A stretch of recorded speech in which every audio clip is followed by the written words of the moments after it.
नमस्कार, SPT news में आपका स्वागत है। पेश है 26 सितंबर गुरुवार दोपहर 3:15 राजस्थान की बड़ी खबरें। आइए सबसे पहले नजर डालते हैं आज की हेडलाइंस पर।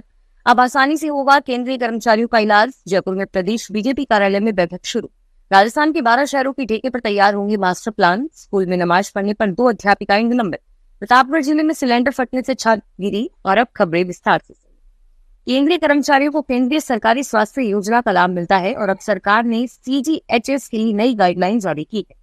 नई गाइडलाइंस में कर्मचारी और उनके परिवार को कई सुविधाएं मिलेगी। दरअसल सरकार ने इलाज और इमरजेंसी सर्विस को आसान कर दिया है। नए नियमों के अनुसार अब सरकारी और प्राइवेट अस्पतालों में जांच और इलाज की सर्विस बेहतर हो जाएगी।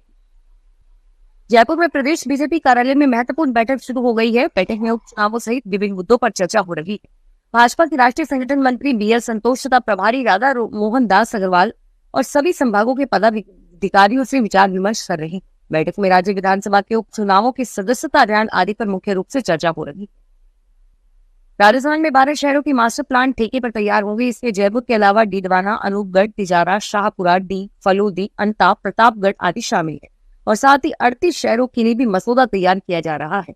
नगर नियोजन विभाग शाखा में नगर नियोजकों की फौज होने के बावजूद भी इस काम को आउटसोर्स किया जा रहा है और इससे मास्टर प्लान की गोपनीयता खत्म होने की भी आशंका है।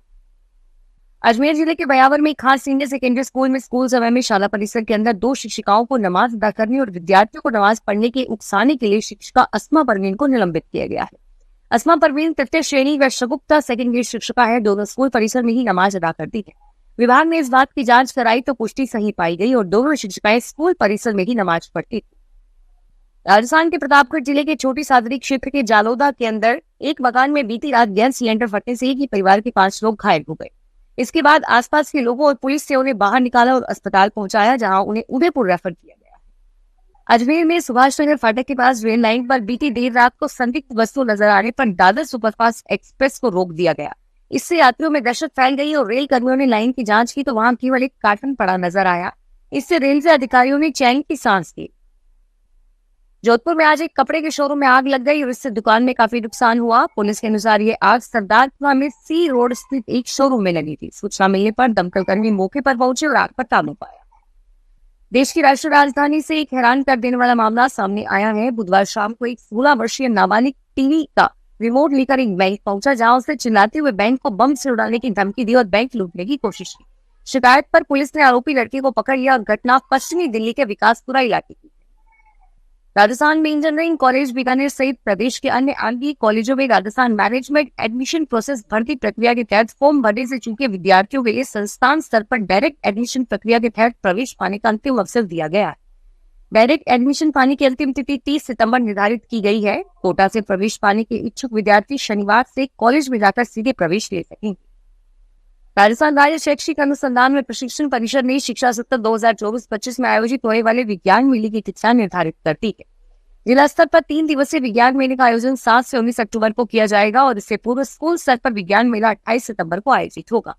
विज्ञान मेले के तहत मॉडल, सेमिनार और क्विज प्रतियोगिता का आयोजन किया जाएगा। जूनियर वर्ग में कक्षा 6 से 8 और सीनियर में 9 से 12 के विद्यार्थी इसमें शामिल हो सकेंगे। क्विज प्रतियोगिता कक्षा 6 से 8वीं तक के विद्यार्थियों के लिए आयोजित की जाएगी। भारतीय रेल और राजस्थान पर्यटन विकास निगम संचालित शाही ट्रेन पैलेस ऑन व्हील्स आज राजस्थान के जयपुर पहुंचेगी। शाही ट्रेन में बैठकर देश विदेश के 32 टूरिस्ट गांधीनगर रेलवे स्टेशन पहुंचेंगे। लोक कलाकारों ने टूरिस्ट के माथे पर तिलक और माला पहनाकर अतिथियों का स्वागत किया और इस ट्रेन के सफर की शुरुआत दिल्ली के सफदरगंज रेलवे स्टेशन से 25 सितंबर की शाम को हुई थी। राजस्थान में बीएड 4 वर्षीय पाठ्यक्रम में रिक्त सीटों पर नोडल एजेंसी वर्धमान महावीर खुला विश्वविद्यालय कोटा ने वेटिंग सूची के अभ्यर्थियों को सीट आवंटित कर दी है।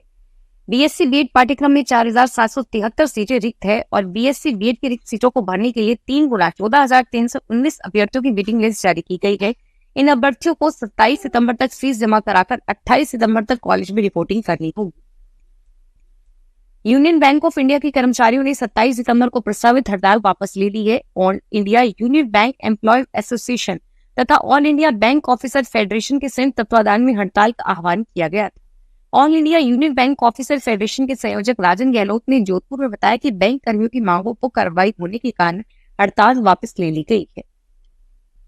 इंदिरा गांधी राष्ट्रीय मुक्त विश्वविद्यालय के विभिन्न कोर्सेज में एडमिशन के लिए अब 30 सितंबर तक आवेदन किए जा सकेंगे। विभिन्न सेमेस्टर कोर्स में जुलाई 2024 में फ्रेश एडमिशन के लिए पूर्व में 20 सितंबर अंतिम तिथि थी, जिसे अब बढ़ाकर 30 सितंबर किया गया है। इसके साथ ही री रजिस्ट्रेशन की अंतिम तिथि भी 200 रुपए विलंब शुल्क के साथ 30 सितंबर तक कर दी गई। राजस्थान में रेलवे द्वारा आगामी त्योहारों को देखते हुए उदयपुर, कटरा, उदना, हिसार और वडोदरा हिसार एक तरफा स्पेशल ट्रेन चलाई जाएगी। सीटीआरओ ने बताया कि train number Udaipur city Shri Mata Vaishno Devi Katra 2 अक्टूबर से 13 नवंबर तक उदयपुर से बुधवार को देर रात 1:50 पर रवाना होकर गुरुवार को सुबह 6:30 बजे श्री माता वैष्णो देवी कटरा पहुंचेगी।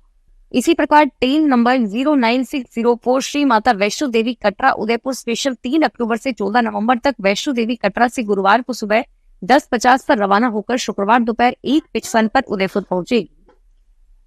देश के पूर्व प्रधानमंत्री मनमोहन सिंह को उनके 92वें जन्मदिन पर प्रधानमंत्री नरेंद्र मोदी और कांग्रेस नेता राहुल गांधी और मल्लिकार्जुन खड़गे समेत कई नेताओं ने शुभकामनाएं दी। मनमोहन सिंह भारत के 13वें प्रधानमंत्री और उनका जन्म 26 सितंबर 1932 को हुआ था। वे एक अर्थशास्त्री भी थे।